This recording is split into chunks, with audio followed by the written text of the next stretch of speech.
Good morning and aloha. Now, tourism is Hawaii's greatest asset and most burgeoning crisis. As the largest industry on the island, tourism generates billions in tax revenue to fund everything from schools to sidewalks. And yet there's a cloud hanging on the horizon. Last year, the Economic Research Organization at the University of Hawaii published a startling paper detailing that while visitation was at an all-time high to the islands, spending was down.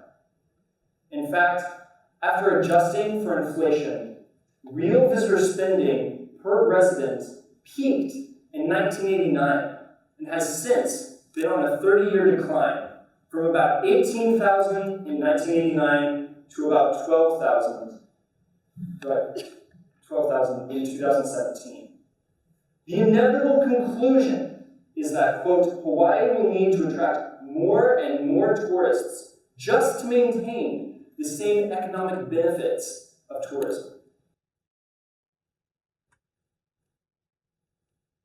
Ironically, the strain of overuse acutely affects Oahu's natural areas, which, along with being some of the greatest attractions the island has to offer, they also are the greatest threat to the wear and tear of overuse.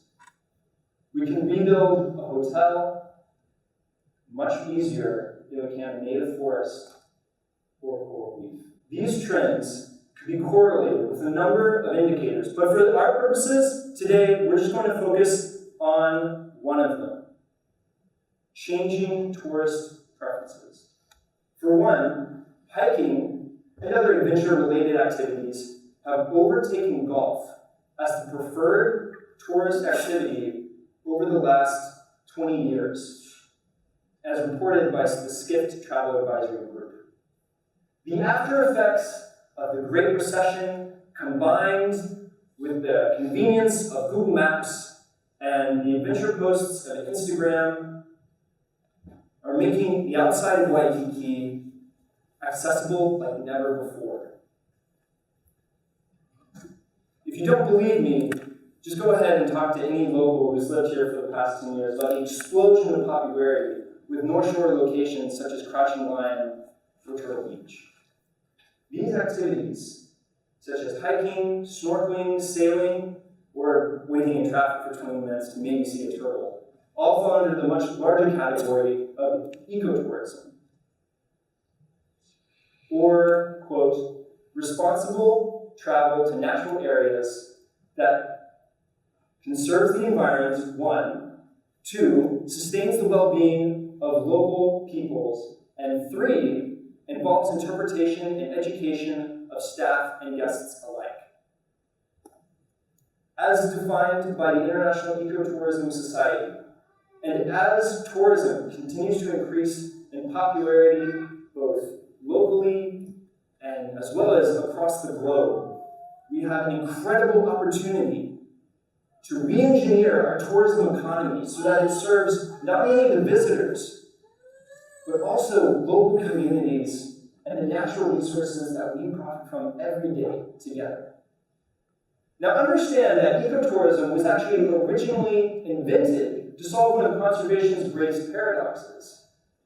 It is that many of the world's most precious natural resources exist in the developing world, which doesn't have the resources necessary to establish infrastructure required for large-scale conservation.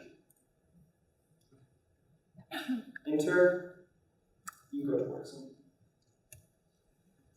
a way for local communities to turn their natural resources into a sustainable capitalist venture. And also for customers to come in and put money directly into the hands of conservationists and local communities. These interlocking relationships between tourist, local community, and natural resource form what is called the ideal ecotourism model. Tourists are brought to the island because of natural resources, who then pay locals for experiences, who in turn use that money to maintain and preserve the natural resources, and of course, bring in more tourists. Likewise, local communities are deeply connected to their natural resources, and both tourists and local communities derive a myriad of spiritual, physical, and mental benefits from experiencing these places. Furthermore, with our continued transformation away from traditional tourism into more ecotourism, local communities will depend more and more on tourist money as their main source of income. Thus, theoretically, ecotourism helps natural resources, local communities, and tourists. Sounds pretty great, right? Well, let's consider 3 real-world scenarios in which ecotourism, where the goals of conservation and capitalism diverge. The first deals with the assumption of private ownership in the ecotourism model. Now, this is true for most of the early ecotourism experiences in Africa and South America, where the resource in question were nature preserves or safaris, where the operator had direct control over the maintenance and conservation of that resource. However, when the natural resource is publicly owned, individual operators are not encouraged by the market to contribute to the conservation of these resources that they profit from. And in a classic tragedy of the commons scenario, there's no guarantee that any of the money that you spend when you go on a shark dive or a turtle tour or even a van tour around the island ever makes it back to these animals or ecosystems. These operators ignore their moral responsibility to give back to their resources in favor of increased marginal revenue. Likewise, the second break is directly linked to the rise of social media and subsequent accessibility of natural resources. Modern technology allows Oahu's visitors to bypass traditional safeguards such as information and expertise. While this do-it-yourself style to ecotourism may appeal to the modern era and those of us who are trying to save some money on our vacation, this practice can actually lead to increased degradation of sacred and natural areas. Congestion leads to congestion around ecotourism hotspots and driving a wedge between visitors and local communities, severing that very necessary connection in sustainable ecotourism. Now, the final breach between capitalism and conservation is the disparity of funding from ecotourism towards species-based conservation. Not every animal makes for a great ecotourism mascot. Consider the skew of the modern market where ecotourism ventures on Oahu toward charismatic species or animals or plants that have public draw and are popular, which in Oahu consists of turtles, whales, and dolphins. Together, these 4 animals capture 72% of all ecotourism ventures on the island, and none of them are on the endangered species list, with the exception of the green turtle, which will hopefully is rumored to be taken off the list fairly soon. In fact, if ecotourism were really about conservation on the island, then there would be ecotourism about the most endangered animals on Oahu, which for us are the Hawaiian tree snails. with most populations, species populations, in the double digits. And yet there's not a single ecotourism operator on the island leading a snail tour.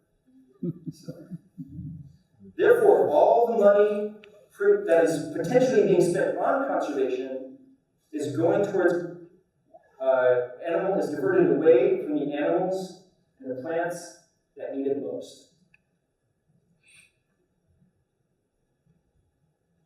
Understanding these flaws inherent within the ecotourism system and Oahu's pivot towards ecotourism marks the question, how well does our ecotourism market meet the needs of conservation on Oahu?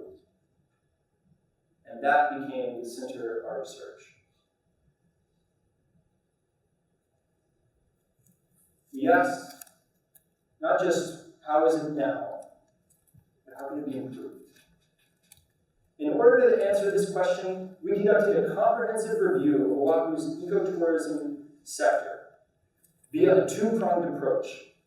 From the top down, we surveyed ecotourism operators about their policies towards sustainability, local community involvement, and conservation, trying to hit those three ecotourism goals. We also interviewed them, and we made these questions designed around a certification program by the NGO, the Sustainable Tourism Association of Hawaii, which is currently a nonprofit group that seeks to improve sustainability on the islands. We also traveled, and will continue to travel, to ecotourism hotspots, such as Diamond Head, Cocoa Head, Turtle Beach, and Sharks Cove, to survey tourists on their preferences towards biodiversity, attitudes towards the wilderness, activities, and favorite locations around the island. This was based on a similar survey done in South Africa. We took this approach because we wanted to profile the Hawaiian ecotourist to determine if there were any untapped markets that could be used to help bridge the gap between capitalism and conservation.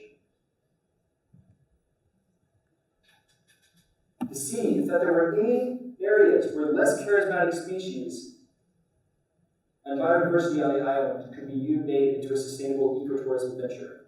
Now understand that our research is far from complete, and while our discoveries could change over time, let me share a few of the project's preliminary findings with you.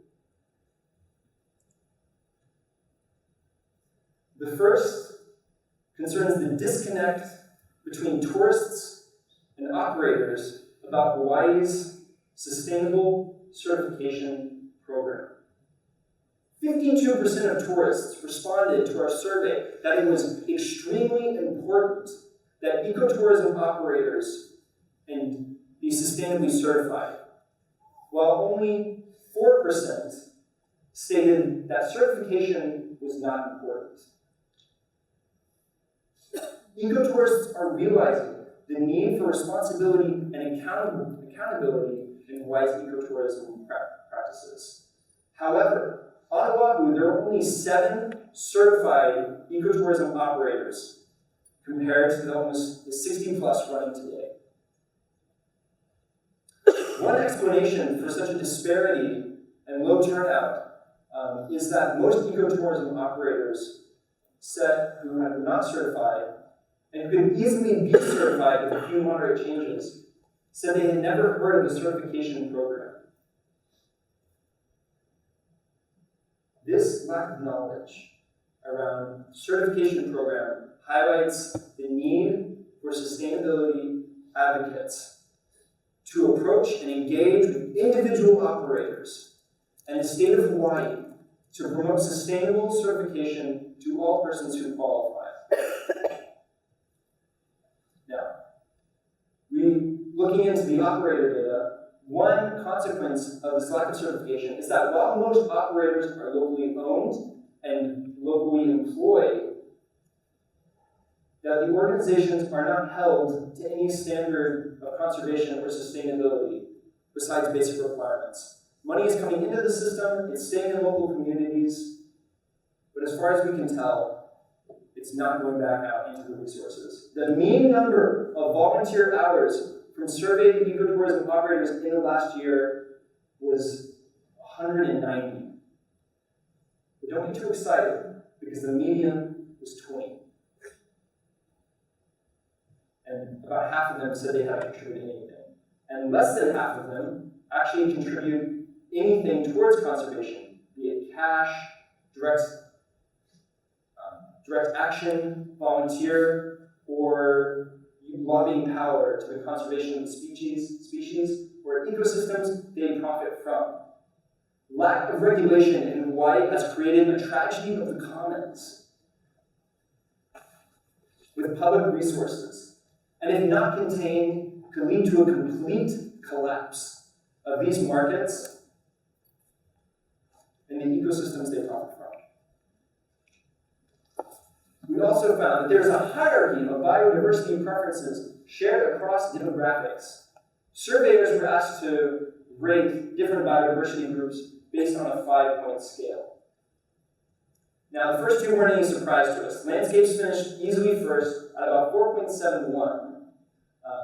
And right behind them, large sea life, which again is the charismatic species group, turtles, whales, and dolphins finished right behind them. But third, above fish, above birds, above snails, which is not a surprise, is vegetation, right? Now, vegetation in the Hawaii ecotourism market only makes up about 4%, while fish tours make up easily 30%. Tourists have a greater affinity for native plants than they do native fish. And because of that, there is a huge opportunity here to create a new ecotourism market for native plant tours, especially since considering that Hawaii's forests are some of the most unique in the entire planet. Moving forward, there's still time to adapt with the ecotourism model that we are moving towards. First, ecotourism hotspots such as Crouching Lion or Stairway to Heaven could be repaired and turned into viable capitalist ventures where permits can be issued, money can be generated off of them, instead of dangerous liabilities that they are today. Ecotourism management at the state level could reroute conservation funding to the species who need it most, and new industries could work to be brought to Oahu, because there is an infinite amount of human ingenuity out there to bring conservation to our islands, and there is an infinite amount of tourists begging to get out of Waikiki. So, moving forward, I hope that we remember